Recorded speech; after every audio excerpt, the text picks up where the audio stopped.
always. Today I'm going to show you a few tips to do if your food remains on dishes in Samsung Dishwasher DW60R7050FS. So, in the first step, make sure that you chosen the correct cycle. If you want to check the cycle overview for this device, check other videos on our channel.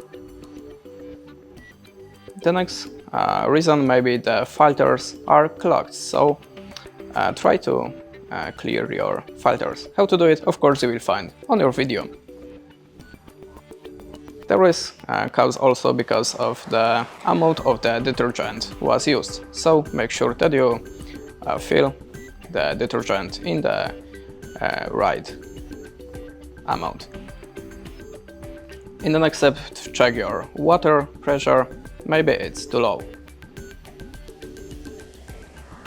Check also how to load the dishes, because it's maybe about the improperly loaded or overloaded the dishes in your device. And the last, this may be about the water is too hard, so check your water and adjust the water hardness for your device. And that's it. Thanks for watching, leave us a like or a comment, and goodbye.